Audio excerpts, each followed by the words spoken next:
வணக்கம் அனைவருக்கும். நம்ம இன்றைக்கி காலிஃப்ளவர் கதம்ப குருமா எப்படி செய்யலான்னு பார்க்கலாம் வாங்க. அதாவது காலிஃப்ளவர் நம்ம அரிஞ்சிச்சு மஞ்சத்தூள் உப்பு போட்டு வெந்நீரில் க்ளீன் பண்ணி வச்சுருக்கோம். அடுத்து பார்த்திங்கன்னா உருளைக்கிழங்கு, கேரட், பீன்ஸ், அவிச்ச கொண்டக்கடலை. ஏன்னா கொண்டக்கடலை டைம் எடுக்கும் இல்லைங்களா, அதனால் கொண்டக்கடலையை அவிச்சு ரெடி பண்ணி வச்சுருக்கேன். அடுத்து பார்த்திங்கன்னா வெங்காயத்தை அரிஞ்சு வச்சுருக்கேன்.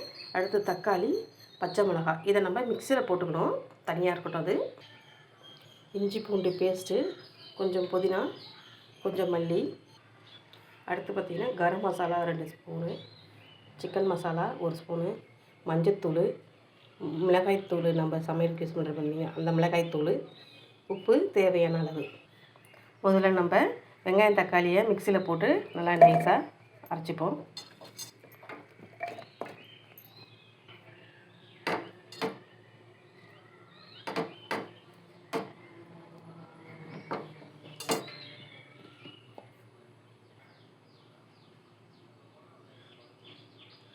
இதெல்லாம் போட்டு நம்ம மிக்சியில் அரைச்சிடுவோம்.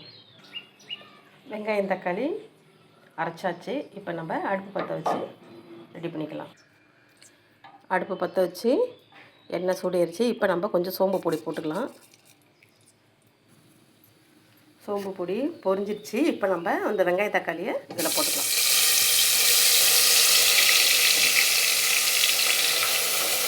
நம்ம இப்படி அரைச்சி செய்யும் போது நமக்கு டைமும் கொஞ்சம் சேவ் ஆகும், எரிபொருளும் கொஞ்சம் மிச்சமாகும் நமக்கு.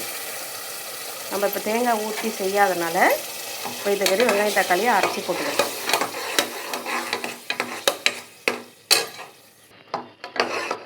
இப்படி நம்ம நல்லா கொஞ்சம் வதக்கி விட்டுடுவோம். இப்போ இந்த டைமில் நம்ம இஞ்சி பூண்டு பேஸ்ட்டை போட்டுப்போம். அதையும் நல்லா ஒரு வதக்கிக்கலாம்.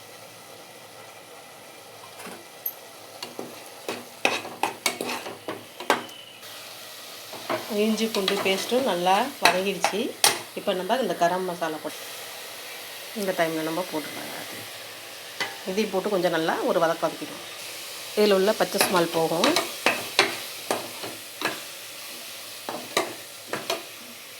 இந்த டைமில் இந்த பீன்ஸ், கேரட், உருளைங்க வச்சுருந்தீங்களா, அதை போட்டுருவோம்.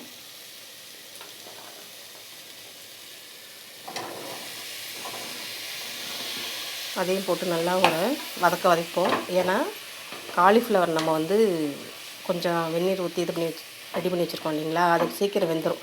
அது நம்ம இதெல்லாம் கொஞ்சம் வதக்கிட்டு போட்டோன்னா கொஞ்சம் அதோடு சேர்ந்து வேக கரெக்டாக இருக்கும். நல்லா இது வதங்கிடுச்சு. இந்த டைமில் நம்ம அதுக்கு தேவையான உப்பு எடுத்து வச்சிங்களா, அதை போட்டுப்போம்.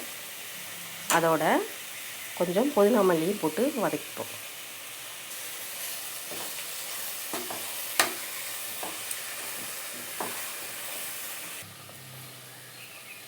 எல்லாம் ஒன்றா சேர்ந்து நல்லா வதங்கிடுச்சு. இப்போ நம்ம இந்த காலிஃப்ளவர் எடுத்து வச்சுருக்கோம் இல்லையா, அதையும் போட்டுடுவோம். கடலையை நம்ம முக்கால் திட்டு தான் வேக வச்சுருக்கோம், அதனால் இதையும் அதிலே போட்டுருவோம்.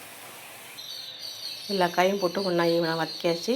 இப்போ தனித்தனியாக ஒவ்வொரு காயாக போட்டு செய்யும் போதை காட்டிலும் நம்ம எல்லா காய்கறியும் போட்டு செய்யும்போது நமக்கு எல்லா சத்தும் நமக்கு கிடைக்கும். இப்போ தேவையான அளவு தண்ணி ஊற்றிப்போம்.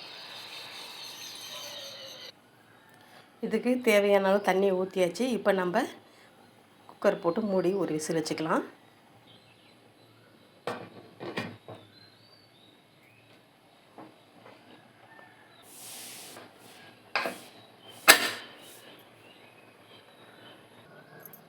ஒன்றும் இல்லைங்க, உங்களுக்கு ஒரு டிப்ஸு. அதாவது பார்த்திங்கனாக்கா, நம்ம இந்த கொண்டக்கடலை அவிச்சி தண்ணி இருக்குது பார்த்திங்களா, அதை எப்போதும் சில பேர் எடுத்து கீழே ஊற்றிடுவோம். அது அப்படி ஊற்ற வேண்டாம். நம்ம இதில் ஒரு ரசம் வச்சோன்னா சூப்பராக இருக்கும், உடம்புக்கும் ஹெல்த்தியானது பிள்ளைங்களுக்கும். அதாவது எப்படின்னு பார்த்தீங்கன்னாக்கா, நம்ம எப்போவுமே ரசம் வைப்போம், மிளகு, ஜீரகம், தக்காளி, புளியெலாம் போட்டு வைப்போம் பார்த்திங்கன்னா, அந்த டைமில் கடைசியாக அந்த தண்ணியை நம்ம ஊற்றும் போது நமக்கு நல்லா சத்து கிடைக்கும். நம்ம பருப்பு தண்ணியை ஊற்றி செய்கிறோம் பார்த்திங்கன்னா, அந்த மாதிரி நமக்கு இதில் ஒரு சத்து கிடைக்கும். வேஸ்ட் பண்ணாமல் செஞ்சு சாப்பிட்டு பாருங்கள், சூப்பராக இருக்கும்.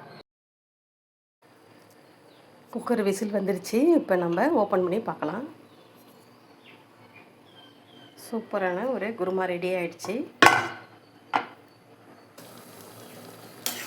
நமக்கு சூப்பரான குருமா ரெடி ஆகிடுச்சு. இந்த திக்னஸ் போதுன்னா நீங்கள் அப்படியே யூஸ் பண்ணிக்கலாம். இல்லைன்னா ஒரு 2 ஸ்பூன் நம்ம கார்ன்ஃப்ளவர் மாவு கூட அதில் அதில் ஊற்றிக்கலாம். நம்ம தேங்காய் ஊற்றாதனால நல்லா திக்காகவே நல்லா சூப்பராக இருக்கும். வெங்காயம் தக்காளிலாம் அரைச்சி ஊற்றுறதுனால இதை வந்து இட்லி, தோசை, சப்பாத்தி, சாதத்துக்கு கூட நம்ம போட்டு சாப்பிட்லாம். இப்போ கொஞ்சம் நம்ம கொத்தமல்லி, புதினா கொஞ்சம் போட்டுருவோம். நீங்களும் இந்த குருமா செஞ்சு சாப்பிட்டு பார்த்துட்டு லைக் பண்ணுங்கள், ஷேர் பண்ணுங்கள், கமெண்ட் பண்ணுங்கள், பெல் ஐக்கானை கிளிக் பண்ணுங்கள். நன்றி, வணக்கம்.